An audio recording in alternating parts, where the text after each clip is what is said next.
chegou a hora da nossa reportagem especial. Há 30 anos, objetos voadores não identificados foram perseguidos por aviões caça da Força Aérea Brasileira nas áreas de São Paulo e do Rio de Janeiro. Você vai conhecer agora gravações inéditas desse episódio, que ficou conhecido como a Noite Oficial dos OVNIs. Foi assim que o Fantástico deu a notícia.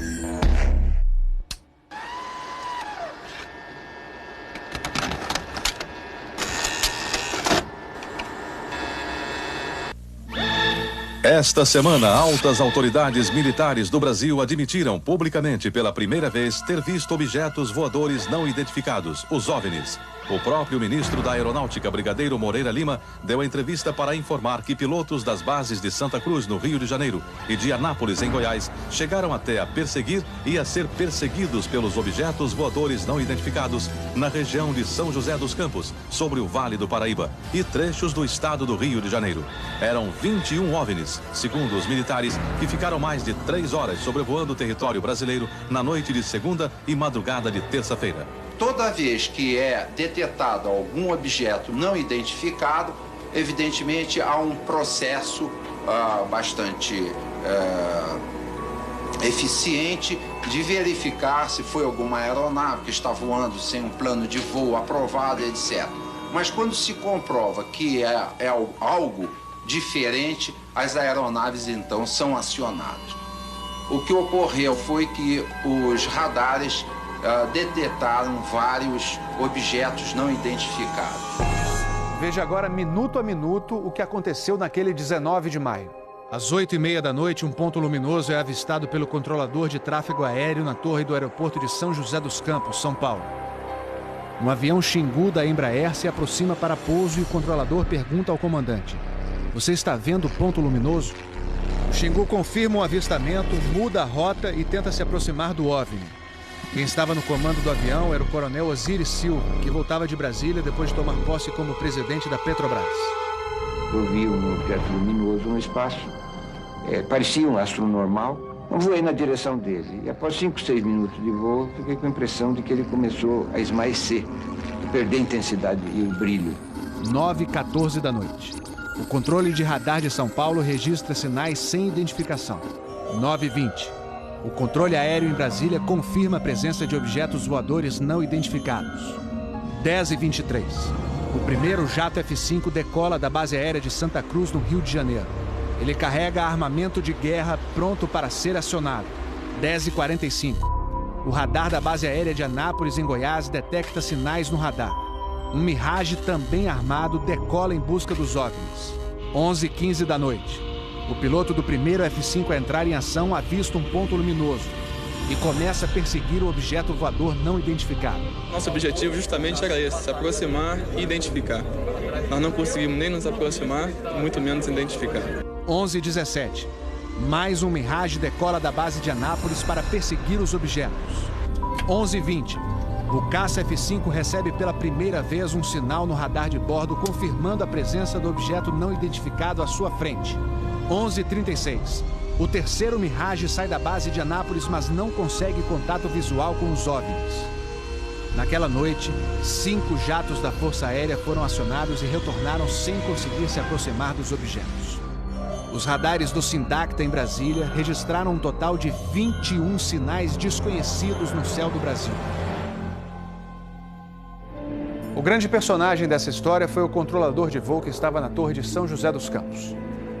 O sargento Sérgio Mota da Silva, que aparece nessa foto tirada na torre de São José poucos dias depois do incidente, foi quem deu o primeiro alerta sobre OVNIs.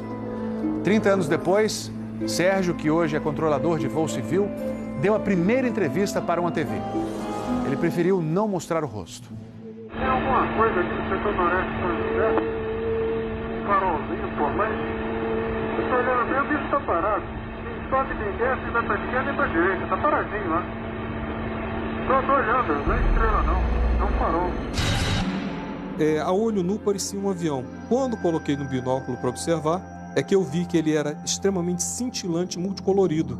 Tinha vermelho, azul, branco, lilás, um monte de cores, com uma certa predominância do laranja, mas ele era muito bonito. O controlador pediu ao avião Xingu para tentar avistar o objeto.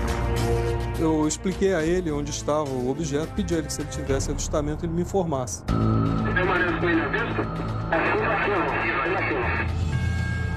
vamos a ponta vista. Esse bem visível, poderia descrevê-lo? É uma estrela grande. Estrela grande e bem vermelha. Entendido, grande e bem vermelha. Controle de São Paulo será alertado. O controlador em São José dos Campos avisa ao controle São Paulo que o Xingu está perseguindo o OVNI. Positivo. Ele está perseguindo o troço. Está perseguindo o troço? Está indo atrás. Sério, está indo. Controle. Está vendo? Próximo de São Paulo, já da região do radar, esse objeto simplesmente desapareceu do radar. O Xingu também perdeu contato visual com ele. O avião Xingu abandonou a perseguição e pousou em São José dos Campos. Pouco depois, o controlador da Torre de São José alertou o controle São Paulo. Outros OVNIs estavam aparecendo no céu. Estou vendo 3 agora. São 3 luzes. Mas parecem estrelas. Mas o radar não pega estrelas. O que é isso? Você observa alguma mudança de cor, alguma coisa? Hoje inteiro. Vai mostrando, né? Rapaz, eu não sei. Pra mim, olha, aqui tá parecendo uma estrela. Mas só que muda de cor bonito, rapaz. Tá vermelho, amarelo, branco. Tá dando um monte de coisa. Pô, tão barato isso aqui. Deve ter uns cacos por aqui já pelas contas que eu tô fazendo aqui. Ainda bem que vocês estão vendo também. Senão eu ia pensar que eu tô ficando doido. Porra, rapaz. Tô arrepiado, meu irmão. Só 2 pontos brancos afastados mais baixos. Estão entrando no alinhamento da pista, além da cidade. Tem 2 altos aqui no alinhamento da pista e tem mais uns 2 ou 3 embaixo, do outro baixo agora. Continuam se movimentando. Coisa linda, meu irmão. Pô, tá ficando bom esse negócio, viu? Tá ficando bom. O controlador Sérgio Mota da Silva faz uma revelação surpreendente. Ele tentou fazer contato com os OVNIs usando as luzes de balizamento da pista de pouso. Se eu aumentava o brilho do balizamento das luzes do balizamento, aliás, eles se afastavam. E se eu diminuía a intensidade das luzes do balizamento, eles se aproximavam. Pareciam responder de modo inteligente aos sinais que eu fazia com as luzes da pista de pouso e decolagem. O controlador Sérgio fala com o controle aéreo em Brasília. Fala, Brasília. Brasília? Boa noite, bem-vindo ao Festival dos Discos Voadores. É uma loucura isso aqui, cara. Pô, os que eu pude ver mudavam de cor o tempo todo. Vermelho, amarelo, azul, lilás, aquele festival de cores. As ocorrências terminaram já perto do nascer do dia, lá pelas 4 e pouco, 5 horas da manhã. Os últimos objetos foram vistos. Como é que tá a situação aí? Pô, rapaz, isso aqui foi um festival. E agora, como é que tá? Agora eu não cheguei a ver mais não. Você não informa nada, não? Positivo. Mas você não viu nada, não sabe nada. Positivo. O Fantástico também teve acesso às gravações das conversas entre os pilotos e a defesa aérea. Um desses pilotos era o capitão Armindo de Souza Viriato.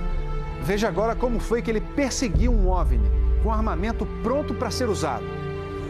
Eu tenho contato. Convite? Estou em contato. Prossiga nesse contato, caçador. 7. Caçador passando a Rojão. 7. Caçador passando a Rojão. No código dos pilotos, isso quer dizer que o caçador, o avião caça, entrou na situação Rojão. O míssil está pronto para disparar. Prossiga nesse contato. Bom, tem Judite agora. 7. Judite significa que o alvo está no radar. Ou seja, o piloto pode atirar se for autorizado pela defesa aérea. Mas neste momento, o alvo se afasta em alta velocidade. Está aumentando. Aumentando a distância, confirma. Afirmativo. A distância está aumentando de novo aqui. 7. Passando rápido, né? Comportamento muito estranho, ok? O capitão Viriato falou sobre a incrível velocidade dos OVNIs numa entrevista ao Fantástico. Essa aceleração, o radar de Brasília chegou a pegar na época de defesa aérea, deu aproximadamente Mach 15. Isso aí daria em torno de 15 mil km por hora. 15.000 quilômetros por hora é uma velocidade muito acima dos jatos mais rápidos do mundo, que chegam no máximo a 4.000 quilômetros por hora. Um documento confidencial do Comando de Defesa Aérea de junho de 1986 concluiu: os objetos produziram ecos nos radares do sistema de defesa e também nos jatos que perseguiram os OVNIs. Houve contato visual dos pilotos. Os objetos atingiram velocidades supersônicas e mostraram capacidade de acelerar e desacelerar de modo brusco. E a principal conclusão do relatório: os fenômenos são sólidos e refletem inteligência, pela capacidade de acompanhar e manter distância dos observadores, como também voar informação. Não foi possível identificar a origem dos objetos. Foram esses dois ufólogos, pesquisadores de OVNIs, que conseguiram no Arquivo Nacional em Brasília a liberação gratuita dessas gravações.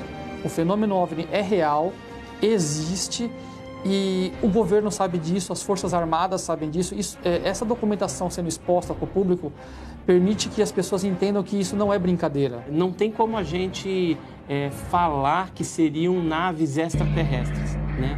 Eram objetos voadores não identificados. Não podemos dar qual a procedência deles, qual a origem. É alguma coisa inexplicável do nosso ponto de vista tecnológico à época e mesmo ainda hoje. Brasília? Boa noite, bem-vindo ao Festival dos Discos Voadores.